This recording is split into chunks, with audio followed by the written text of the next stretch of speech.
தூதர் ஸல்லல்லாஹு அலைஹி வஸல்லம் சொன்னார்கள், இந்த வானங்கள் பூமிகளை இறைவன் படைப்பதற்கு முன்னதாக 50,000 ஆண்டுகளுக்கு முன்னதாகவே மனிதர்களின் விதியை இறைவன் எழுதிவிட்டான்.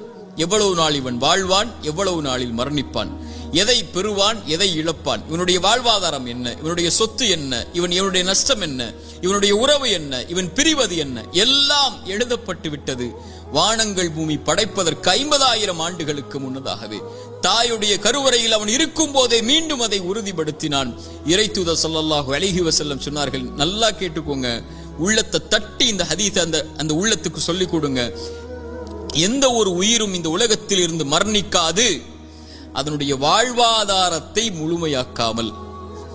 சுப்ஹானல்லாஹ், மீண்டும் சொல்கிறேன், எந்த ஒரு உயிரும் இந்த உலகத்தில் இருந்து மரணிக்காது அதனுடைய வாழ்வாதாரத்தை முழுமையாக்காமல். இவன் எதை பெறுவான், எதை இழப்பான், இவனுடைய சொத்து என்ன, இவனுடைய செல்வம் என்ன, ஒரு மனிதன் தன்னுடைய கடைசி சொட்டு தண்ணீரை அருந்தும் வரை, ஒரு மனிதன் தன்னுடைய சுவாச காற்றின் கடைசி மூச்சை இறைவன் எழுதியதின்படி சுவாசிக்கும் வரை மரணம் வராது. ஏன் பயப்படுகிறாய் எதிர்காலத்தை பற்றி?